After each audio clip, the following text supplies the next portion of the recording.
Hello, welcome to Issues and Insights from HCEC-TV. I'm George Pennington, your occasional host, and I have this mask, but most people want a full mask for my face, and I guarantee that would be better for COVID and the public at large, because I wouldn't scare women and children so badly. But our guest today is Professor Tommy Crane from the Deputy Fire Marshal from Radcliffe Fire Department. And we've interviewed each other several times, so I feel like I'm darn near your cousin. Okay? I think I need to be invited to the family get-togethers. Yeah. As long as I got potato salad. All right. I'll be good. And Tommy's going to take us into it's about that time of the year, September. Then October's what? Fire Prevention Month. Yeah, Fire Prevention Month. Yep. So tell us about give us a little bit of background.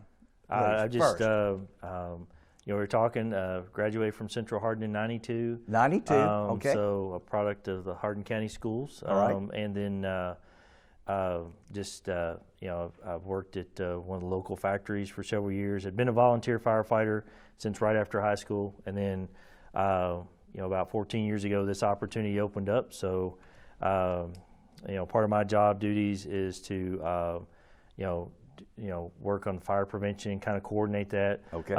I won't say that I'm necessarily in charge of it, because all of us on the department, we all take an active role in fire prevention, okay.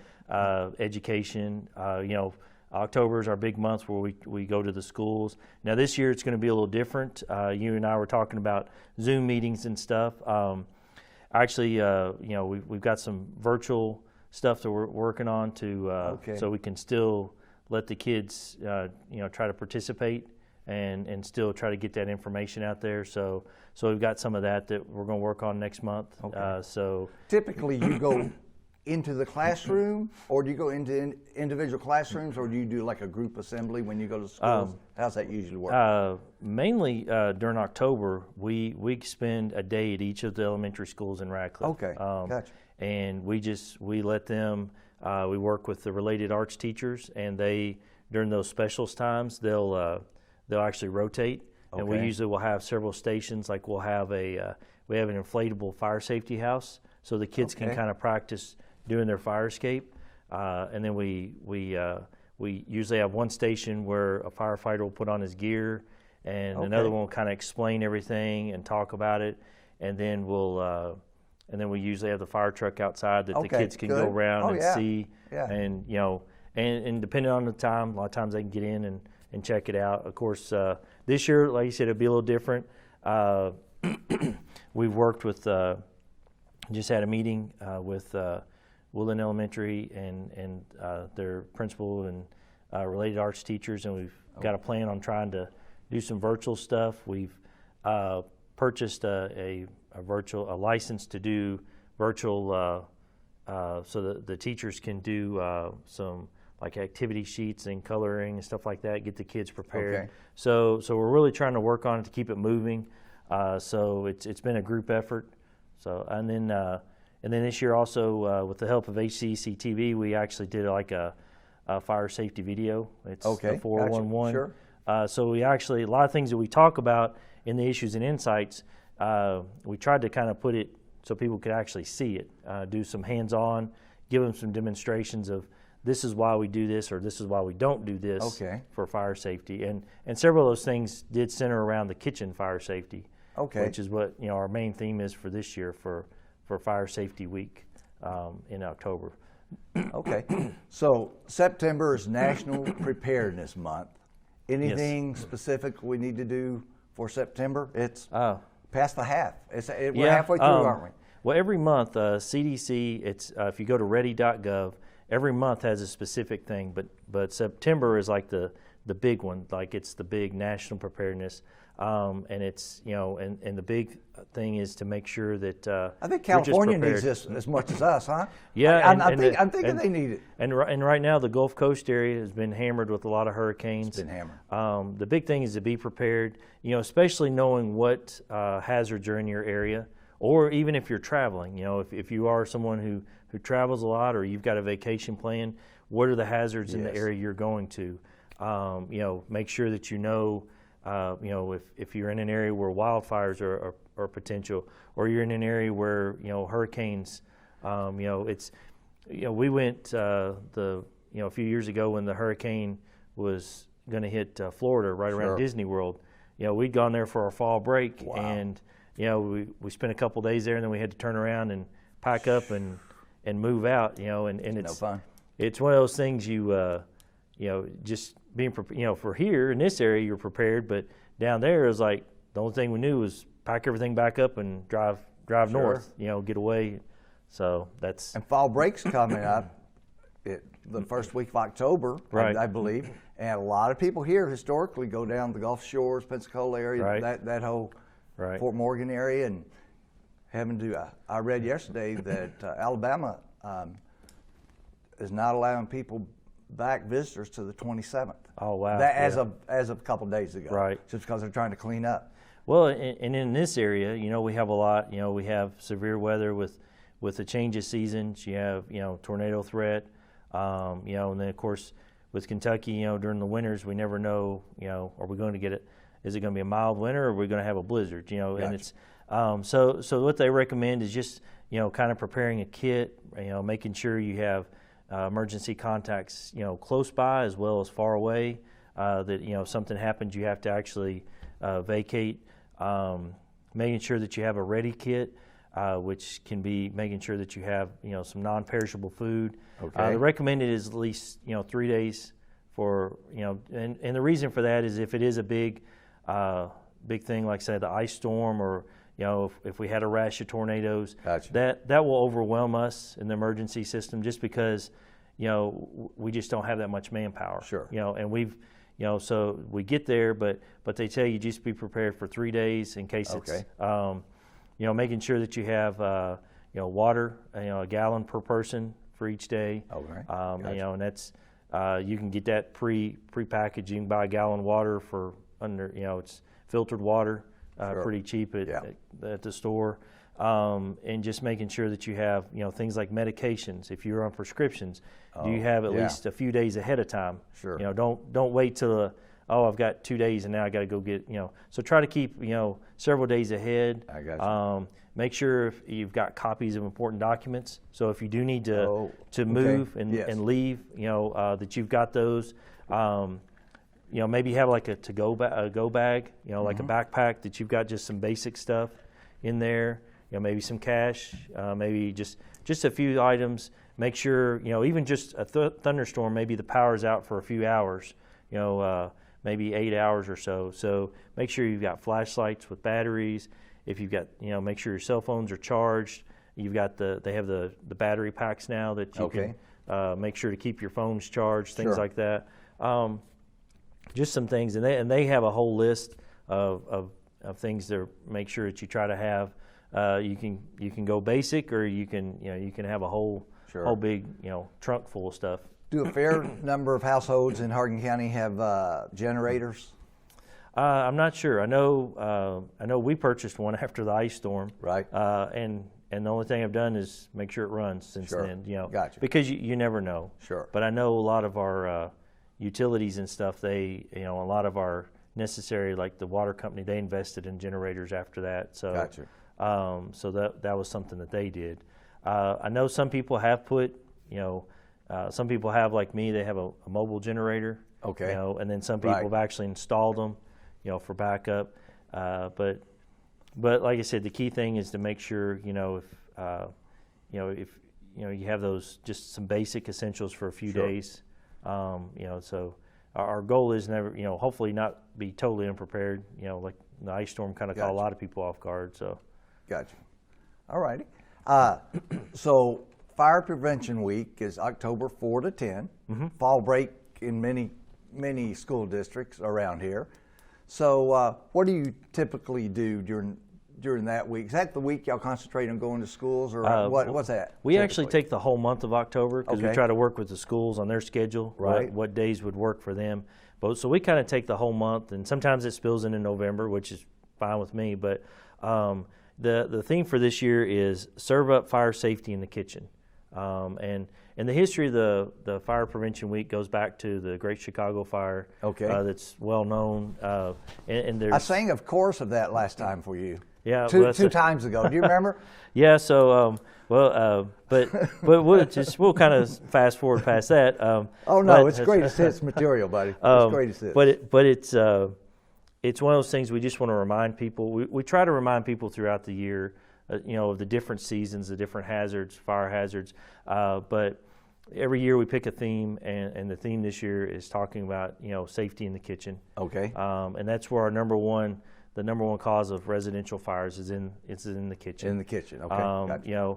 There are do's and don'ts. Some things are just basic safeguards before you, as you're preparing to fix a meal.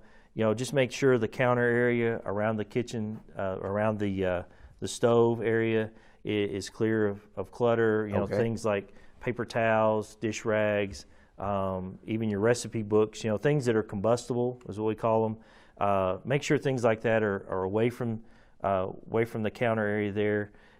We tell people 3 foot. Make sure that the area. We're like 20 feet apart right yeah, now, right? Right. Yeah, we're going to have to do like smoke signals or flags. We're like or 20 feet apart, yeah. right? So, but yeah, to make sure that, and then the area around the stove when you're cooking, make sure that can get pretty congested, can't it? It can, it really can. Especially during like family get-togethers. Yes. Or in the evening when everybody's home, everybody's getting home. You got little ones. You want to make sure that they, and we tell them to keep like a kid and pet-free zone about 3 feet away. Okay. We've got a chocolate lab, and her favorite thing is to do is when everybody's in the kitchen is to lay right in the middle of the floor. Yes, she will. So somebody will back over her or trip over her. Yes. And and so there's been numerous times we've almost tripped, and so that's why it's important to try to keep the kids and the pets away so that there's not that potential of tripping. If you have a small one, a lot of them are lower than the top edge of the stove, so if something hot spills on them, that's a potential for covering their whole body with boiling water or something like that. Yes. When you're cooking, we remind people keep your handles for your pots and your pans turned in. Turned in. Okay. Right, so you can't bump them. Yes. Very easy. If you're wearing long sleeves, make sure they're buttoned or rolled up out of the way. Okay. Or wear short sleeves. No loose threads or anything. But when the grease pops on you, it hurts now, Tommy. Yeah, well, now they do make little screens that you can put on frying pans. Yes. And in going to frying is to make sure that if you're frying, we tell people keep the pan lid close by. Okay. Or maybe a flat baking sheet that you can slide over and smother the fire, or even it's a little more time consuming, but if you get a damp dish towel, you can actually smother it.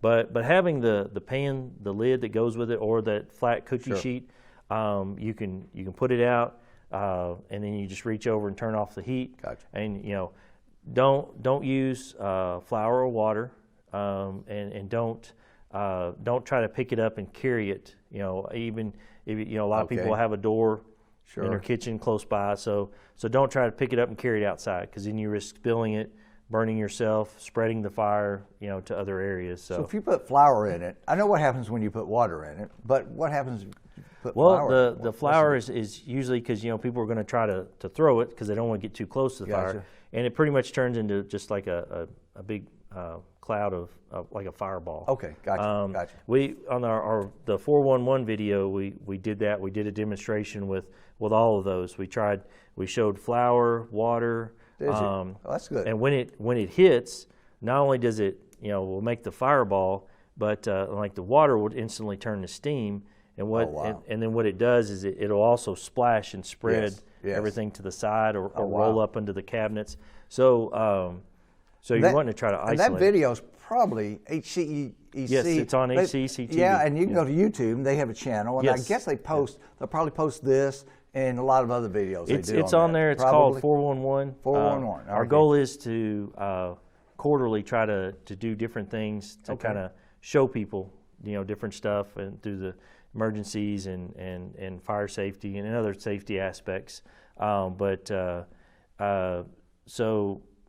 yes, so you can actually see what we're talking about. A lot of people want to ask about investing in a fire extinguisher for the kitchen. Right. It's a good thing. It's a good tool, but you can also mishandle it as well. The thing with a fire extinguisher. Is the fire extinguisher for the kitchen, is that slightly different than one you might have downstairs or something? For a residential kitchen, you would just use a regular fire extinguisher. Yeah. Now a commercial kitchen, they have a special fire extinguisher because there's a lot more grease. Okay. There's a lot more. Sure. You're talking about large like vats of grease. But for a commercial or for a residential kitchen, sure. A regular ABC would suffice. Okay. However, you want to make sure that if you hit it at the wrong angle, you can actually push the fire as well. Oh, okay. And you can actually spread the fire that way. So it's important to kind of, if you want to invest in a fire extinguisher for the kitchen, think about, we tell people it's pass, pull, gotcha. Pull the pin, aim, and then squeeze, and then sweep. And when you're sweeping, you want to make sure you put you basically want to put like a blanket on top of it. You want to cover the pan gotcha. or the fire. Don't, like if you hit it too low, you can actually push it and move it and spread it. So that's something we remind people. So the best thing to do, the absolute best thing to do is if there is a fire, just the best thing is to get out and call us. Gotcha. Call 911. If you feel comfortable to put the fire out, just make sure that you don't do anything that's going to put you and the fire between you and your exit. Okay. So gotcha. if it does get worse, you still have a way out. Yes. But if like I said, the easiest thing is kind of prepare when you're getting ready to cook. Have that lid handy. You can cover the fire, turn the heat off, and you're good. The other thing to remember too is stay in the kitchen. When you've got anything on the stove top, doesn't matter whether you're boiling or frying. It can get away from you sometimes, can it? Yes. And so stay in the kitchen when you're cooking. Don't go. If the nightly news is on, don't run in the living room and watch it, and then the story gets interesting and you forget to go check, because it doesn't take long at all for that to get out of hand. And so that's and then a lot of people will panic at that point. Sure. And then that's where they try doing different things and it spreads the fire. So just stay in the kitchen. Make sure that you are alert, that you're not drowsy, sleepy, or on any medication that might make you sleepy or make your response slower. Now fires in the microwave oven or in the stove, the best thing there is to keep the door closed. And just turn them off. I got you. Just turn the power off, so that way you're not giving it heat. Sure. And there again, it'll go out. Just make sure you keep everything closed. It depletes the oxygen. Right. Is that what happens? Yes. So making sure you keep everything closed is the big thing. Don't open it up and kind of check on it. Just give it some time to. But those are the main things to remember there. Now, if you got a little brother you don't like, you say, "Couldn't you check on that for me?" Well, I guess you could. I guess you could. But yeah, and then with little ones, keep them away from like the microwave, stuff like that. When because things come out of there, they're really hot. If you do have kids that and you want to help teach them to cook and stuff, make sure you're there with them. The younger kids, give them something that's maybe not involved with the actual cooking part, like maybe the preparation. Right. Mixing the cake batter. Sure. Getting things ready for the for dinner, putting the setting the table, getting things out like that. So and then as they get older, there's other things. If they get a little older, maybe have them help cut up the vegetables. And get the food. Get the ingredients ready. Sure. If they're cooking, just keep an eye on them. Remember the same safety standards for you, for them. Okay. So just keep an eye on them when they're in the kitchen. Family get-togethers, people will bring crock pots in, or you have things that you'll warm. We always recommend trying to plug everything into the wall outlet itself, not trying to overload those circuits, and then keep those cords kind of away so nobody catches them and drops them or pulls them off the counter, things like that. So because our kitchen's not that big, Tommy. And a lot of kitchens seem to be. With Ginger there in the middle trying to sniff the food. And, and I boiled some tea today. That's about all I do. But I did leave the room. I set it on 12 minutes, and I thought it'd take that time to get to a simmer. But I should stay there, shouldn't I? It's always best, that like you said, if you've got something in there that just because you never know what's going to happen, and the big thing too is if like you're boiling something, people tend to go out and they don't really think about well, if you're boiling like noodles or something, it can boil over, and that's so that's the thing there is that if you don't want to boil over, so that's one thing to think about there. So gotcha. It's about time for me to call Phelps over in LaRue County, come look at my heating. Right. So what are some possible things, just to prep us for October, that we do with heating, because may need to crank up the heat between now and end of October, right? So what should we do there? Well, the first thing to remember is, it is good to have your furnace serviced, whether it's electric or propane, natural gas, whatever. Have it serviced, once a year. Okay. Make sure it's clean, working efficiently. If it's anything like natural gas or propane, you want to make sure, definitely have it inspected. Make sure there's no cracks in the burners. Okay. That good exchange there for the fuel, and if you have those kind of devices, we always recommend having a carbon monoxide detector. Okay. Because if there is a leak, it may seem like it's burning efficiently, but you won't see it or smell the carbon monoxide. Gotcha. So those are things you remember.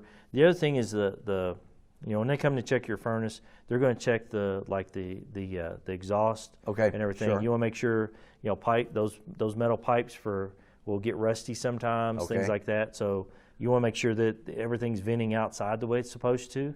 So that's important to have them check those, and that's and then if you have a chimney, if you have a wood stove or a fireplace, have it cleaned annually. Just make sure that you're burning good, clean, dry wood. Sure. No green, and don't use anything to help start the fire that you shouldn't. Okay. Gasoline. Gasoline is probably not a good idea. Yeah, no, anything like that. So we don't recommend it. Yeah. So just make sure use some paper, kindling, stuff like that, and start it. Sure. Just basic maintenance. Make sure everything's because as a house ages, like with the stove pipes, sometimes there'll be a leak, and you don't realize that it's rusting. Yes. And you want all that exhaust to go out. So things like that.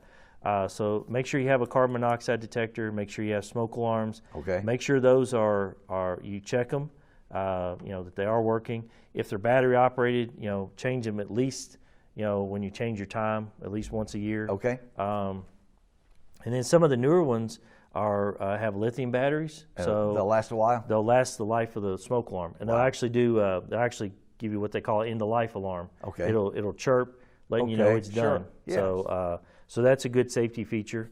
Making sure that you replace those after they're 10 years, and making sure that the batteries, everything is operational. Sure. Now, wonder if you don't have central heating and you have to do your own heat in the rooms. That gets a little bit, Yeah, and people do that, and sometimes people don't want to kick the furnace on. They may just want that room they're in to be warmed up, so they may use a space heater. Space heater, okay. There again, space heaters, we tell people space heaters need space. Okay. So 3 foot around them, make sure. And this year, maybe 6 feet, huh? What are you thinking? Yeah, 6 feet if it's got a fan, you don't want to be blowing anything around. But just make sure that you give them their space. Turn them off and unplug them when you're done with them. Are there like gas and electric? Are there different types of space heaters? Well, the electric is probably the most common. Okay. Just the easiest that people grab off the shelf. Sure. A lot of them, we recommend making sure that they have a tip over protection. Okay. So if you have pets or kids and it gets knocked over, it actually shuts off. Shuts off? Yeah, so it doesn't keep. Some of them will have a temperature. Most of them have a temperature, the thermostat, where it'll actually shut off once it gets to a certain temperature. Sure. The only problem with those is that if the stuff around them, like if it gets tipped over and there's paper products or a blanket or something, they could overheat there. So the big thing is to make sure, and like I said, the best is if it has tip over protection. Before you use them, if you've had them put away for the year, make sure that they don't have the cords aren't frayed. Don't use extension cords for space heaters or Okay. power strips. Power strips are okay for a lot of things, but space heaters, No. plug right in the wall. Yeah, Okay. plug them right into the wall outlet. Don't use anything in between them and the wall. So that's because they draw a lot of heat. Okay. They pull a lot of electricity. I got you. So you're talking about other options like maybe a kerosene heater. Okay. A lot of people still use kerosene heaters, and as counterintuitive as it sounds, is leave a window cracked when you're using kerosene heater. Okay. Because if just make sure that you've got some fresh air coming in, because if everything's all closed up, it's burning that kerosene, but there's nothing for that. You want to make sure there's some air exchange. Sure. You don't have to have it wide open, obviously, but enough that there's a crack so that there's a little bit of fresh air coming in. Sure. Replacing that. So those are some things. Just remember, like I said, if you've got any kind of carbon-based fuel like wood, Sure. propane, natural gas, definitely make sure you have a working carbon monoxide detector. Okay. October-ish, November, we have a lot of leaves. What's the deal? Can people burn it? What should they? Just what's the I know recommendations? in the city limits of Radcliffe and E-Town, they have leaf pickup. They'll Right. come down. They've got the Okay. vacuum trucks. They suck up the leaves. Sure. Which I wish they had in the county. But definitely make sure that check with your local ordinance. In the city. That's a great service to have. It is. I mean, It really is. is. Yeah. Yes. The problem with if you burn leaves is that if they're wet, they tend to smolder and they smoke and and you have a lot of people with breathing conditions. And in the cities, it's Sure. there's more houses are closer. But if you do, if you're out in the county and you do burn, make sure that you keep it away from woods and structures, homes and stuff like that. Sure. Make sure that you once again stay with it. Don't go off. Don't get it started and then let it burn down a little and then go do something else because it can flare up. Make sure Sure. the wind is quiet. That it's not real windy. That it'll blow things around. Sure. So make sure it's quiet, not real windy. It's in the county. We ask that you call your local fire department. Call the 911. Is Sure. actually what you do. Call dispatch. They have an office number. Call their number and just let them know where your address and let them know that you're doing a controlled burn, and so that way Now, they can. do y'all respond to the county only if it's a big? If Only the local if they one request, can't take if it. that department needs help. Okay, gotcha. All the departments have what we call a mutual aid agreement. Okay. So we'll help out if somebody calls and needs that Sure. help. But definitely in the city, you can't burn leaves or Sure. grass. Okay. And then if you are wanting to burn like limbs and stuff like that, you have to get a permit. Okay. And the main thing with that is we want to make sure that it's a safe setup, Yes. and we also enables us to keep track of it. If somebody calls in a complaint or something, we know, hey, there is somebody burning in this area or something like that. Gotcha. Okay. But Tommy, I think we're down to probably less than a minute or so. What? Yeah. There, Coach Anna back there said 1 minute. So give a quick recap and maybe how they can find more information or find you all on the web. Well, the main thing is, with kitchen fire safety, big thing is staying there with it. Try to keep, pets and kids away from the stove Sure. area. Make sure that, if you do have a fire, the best thing is to get out and call 911. Okay. If you choose to, if you want to try to put the fire out, use, either the lid or a flat baking sheet, and then just turn the power off, turn the heat off. Okay.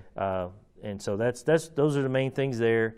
If when it comes to heating, make sure that your heating devices are in good shape, whether it's a furnace or whether it's a space heater or a kerosene heater or fireplace. Make sure that if you have gas or propane, that you have a Sure. carbon monoxide detector. In all the cases, make sure that your smoke alarms are working. And want to thank Professor Tommy Crane. Okay.